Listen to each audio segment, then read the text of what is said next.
Hello everyone, welcome to my channel. तो सभी लोगों ने सपना चौधरी का व्लॉग देख ही लिया होगा कि उसे और अंशु को, सपना उसकी दोनों बेटियों को और अंशु को घर से बाहर निकाल दिया है उसके सास ससुर ने। जी हाँ, बहुत लोग परेशान हो रहे थे क्योंकि जब उसने अपनी एक ऑडियो रिकॉर्डिंग डाली थी अपने हस्बैंड की कि वो किस तरीके से उसे प्रताड़ित करते थे, कितना मेंटल टॉर्चर करते थे और किस तरीके से उसके साथ फिज़िकल अब्यूजिंग करते थे। उसके बाद से सपना की कोई अपडेट नहीं थी। लोग अफवाहें फैला रहे थे कि सपना और अंशु का झगड़ा हो गया। अंशु को तरह तरह की बद्दुआएं देनी स्टार्ट कर दी थी कि तुम एक लड़की हो के उसके साथ इस तरीके से कर रहे हो। लेकिन फाइनली आज सपना ने व्लॉग डाल दिया है और उसने बता दिया है कि उसको और अंशु को घर से बाहर निकाल दिया गया है, क्योंकि जब अंशु 3-4 साल की थी तभी जो उसके सास ससुर हैं उसको लेके आ गए थे अपने पास, क्योंकि उनकी कोई बेटी नहीं थी, 2 बेटे थे, इसलिए उन्होंने अंशु को एक तरीके से गोद ले लिया था, उसे अपने घर ले आए थे। अब जब सपना शादी होके आए तब भी अंशु 6-7 साल की थी, तो सपना उसे एक बच्चे की तरह ट्रीट करती थी। तो इन दोनों की बॉन्डिंग इतनी अच्छी हो गई कि आज ये इतनी बुरी तरह रो रहे हैं। जब राजवीर जी और सूरज जी के जाने के बाद सपना टूट गई थी ना एकदम से, उसी तरीके से आज अंशु के जाने के बाद भी सपना बुरी तरह टूट चुकी है। क्योंकि जब राजवीर जी गए तो उसके पास कोई नहीं था, उसके पास सिर्फ एक अंशु थी। जब सपना की तबीयत ख़राब होती थी या कुछ भी तो अंशु हमेशा उसके साथ खड़ी रहती थी। एक बेस्ट फ्रेंड कह लो, बहन कह लो, कुछ भी, हर तरीके से वो खड़ी रहती थी सपना के साथ में। लेकिन आज उसको ही तोड़ दिया गया है, क्योंकि सपना कहा करती थी जब भी कुछ लड़ाई होती थी कि इस घर में अगर मैं रुकी हुई हूँ ना तो सिर्फ़ और सिर्फ अंशु की वजह से हूँ, वरना मैं तो यहाँ मरती पड़ी रह जाऊँ, मुझे कोई पूछे भी ना। तो इन सास ससुर ने यही सोचा कि भाई अंशु को उन्होंने ब्लेम देना स्टार्ट कर दिया कि तेरी वजह से यहाँ पे सब कुछ हो रहा है, क्योंकि तू इसे बहुत ज़्यादा सपोर्ट करती है। और वो ये जानते थे कि जब तक अंशु है तब तक सपना टूट नहीं सकती है, क्योंकि ये दोनों साथ मिलके सब कुछ चीज़ें हैंडल कर सकते हैं। तो उन्होंने फाइनली अंशु को भी उसके घर भेज दिया, उसके घर वालों को फ़ोन कर दिया और उसके मम्मी पापा उसको लेने आ गया। और सपना भाई बुरी तरीके से टूट चुकी है, बहुत वो तड़प तड़प के रो रही थी। और दोनों एक दूसरे के बिना भाई इतने टाइम से रह रहे हैं, और एक माँ बेटी कह लो, एक बहन बहन कह लो, उस तरीके का एक रिश्ता बन चुका था दोनों के बीच में। तो दोनों को तोड़ दिया गया, अलग कर दिया गया। और नेक्स्ट डे सपना ने बताया कि मैं भी वहाँ से चली आई, और जब मैंने उनसे अपना हक मांगा, हक में भी क्या, उसने सिर्फ़ और सिर्फ अपनी गोल्ड की ज्वेलरी मांगी जो वो उसने राजवीर जी ने उसको बनवा के दी थी। तो उसकी सास ने बिल्कुल मना कर दिया देने से कि तेरा यहाँ पे कुछ नहीं है, मना कर दिया कि तुझे मैं क्यों दूँ। तो सपना ने बोला कि जो मैंने चीज़ें बनवाई थी, सुई धागे बनवाए थे कान के, वो तो एटलीस्ट मुझे दे दो। तो बस सास ने बोला कि हाँ वो ले ले, लेकिन जो हमारे बेटों ने बनवाया वो हमारा है सब कुछ, हम तुझे कुछ नहीं देंगे। इसी तरीके से सपना ने बताया कि भाई हमने मथुरा में एक प्रॉपर्टी ली थी, हम एक घर खरीद रहे थे और वो फाइनल हो चुका था, तो मैंने उसमें कुछ पैसे दिए थे, और जबकि आधे पैसे मेरे हस्बैंड ने भी दिए थे और मैंने भी अपनी जो यूट्यूब की इनकम होती है उससे दिए थे।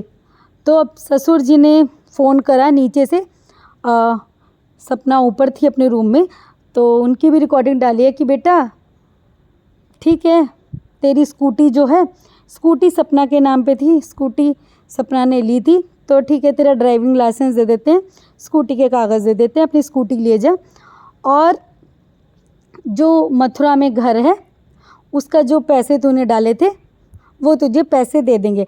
पहले तो उन्होंने बोला कि हाँ तुझे घर दे देंगे, क्योंकि सपना ने बोला कि या तो आप मुझे घर दे देना, जितना आपका उसमें लगा होगा तो मैं आपको पैसे दे दूँगी।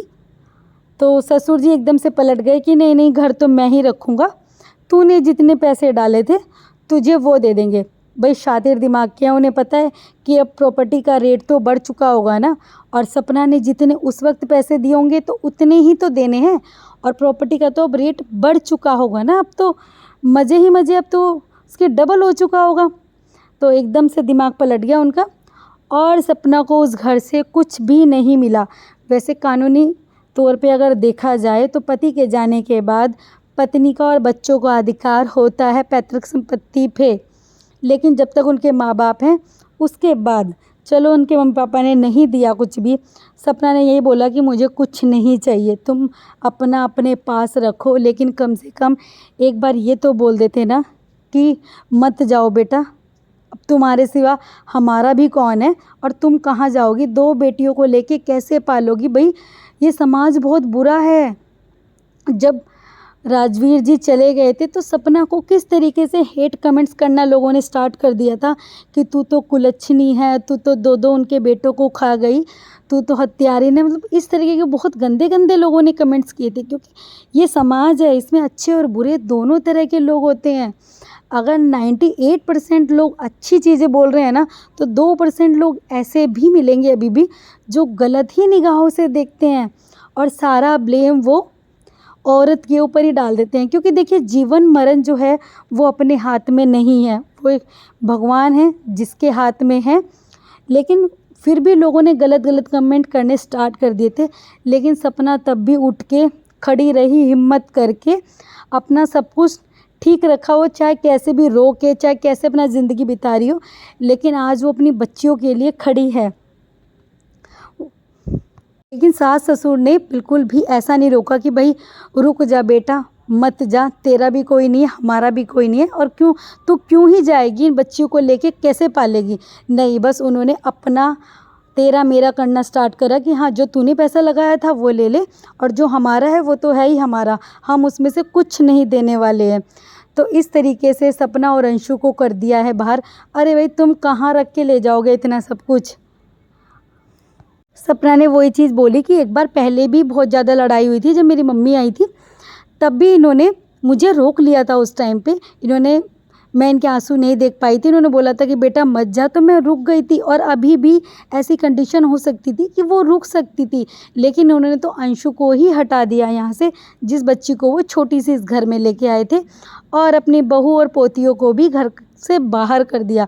उन्होंने एक बार ये नहीं बोला कि बेटा रुक जाओ और तेरा मेरा करना कि, और देखिए पता है उन लोगों को कि भाई ये रिकॉर्डिंग करती है या रिकॉर्डिंग डाल देगी, तो वो कितने प्यार से बात कर रहे हैं, नहीं बेटा ठीक है तुम ये कर लो वो कर लो।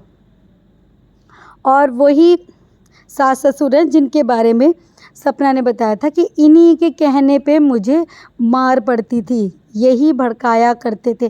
तो अब वो इतना प्यार से कैसे बात कर रहे हैं, क्योंकि उन्हें पता है कि भाई रिकॉर्डिंग अब तो ये डालेगी, अब तो लोग इसके पक्ष में हैं और ये सारी चीज़ें नोट कर रही है और ये डालेगी। तो इतने प्यार से कि हाँ ठीक है, घर तो मैं रखूँगा, जितना तेरा पैसा है तुझे दे दूँगा, वो भी जब पैसा आएगा उनके पास तब। और वो पता नहीं है कि वो पैसा कब आएगा और कब सपना को मिलेगा, लेकिन फ़िलहाल उन्हें कोई चिंता नहीं है, बड़े प्यार से कि हाँ ठीक है बेटा जाओ। और सपना ने वो भी दिखाया कि मैं क्या क्या पैकिंग कर रही हूँ, जो मेरे यूट्यूब से इनकम होती थी उससे जो मैंने चीज़ें ख़रीदी थी, या जो मुझे PR की चीज़ें आती थी प्रमोशंस की, मैं वही लेके जा रही हूँ। क्योंकि मैं इस घर में ब्याह के आई थी और आज इस कमरे को मुझे छोड़ना पड़ रहा है, इस घर को मुझे छोड़ना पड़ रहा है। तो जो चीज़ें उसने अपनी कमाई से बनाई थी, केवल वो ही चीज़ें वो लेके गई है। और कहते हैं ना कि लड़कियों को भाई इंडिपेंडेंट बनाओ, इतना ज़्यादा इंडिपेंडेंट बनाओ कि किसी के सामने हाथ ना फैलाना पड़े। सपना वही कह रही है कि ये लोग ये चाहते थे कि मैं इनके सामने भीख मांगूँ कि हाँ मुझे पैसे दे दो, मुझे वो कर दो, लेकिन मैं इतनी ज़्यादा अब सक्षम हो चुकी हूँ कि मैं अपना और अपनी बेटियों का अच्छे से गुजारा कर सकती हूँ। और लोग भी भाई अब ज़्यादा से ज़्यादा उसको व्यूज़ कमेंट्स करके उसकी अर्निंग को बढ़ाएं, क्योंकि उसके पास ना कोई अब घर है अपना और ना ही कोई सामान है उसके पास। अभी उसे अपना सब कुछ दोबारे से सेटअप करना है, और मेंटली तो तोड़ ही दिया है अंशु के द्वारा, क्योंकि अंशु का उसके पास से वो चली गई है। लेकिन सपना ने अपडेट दी है कि मैं अब बिल्कुल ठीक हूँ, क्योंकि मैं वहाँ से निकल चुकी हूँ। क्योंकि अभी भी अगर वो उस घर में होती तो शायद वो अभी भी मेंटली बहुत ज़्यादा परेशान होती, और उसकी मम्मी उसके पास आ चुकी हैं। तो अब सपना थोड़ा ठीक है, और सपना ने यही बताया कि धीरे धीरे जैसे भी मैं सब कुछ करूँगी मैं धीरे धीरे बताऊँगी, लेकिन फ़िलहाल अभी मैं खुद तो सेट हो जाऊँ, फिर उसके बाद मैं लोगों को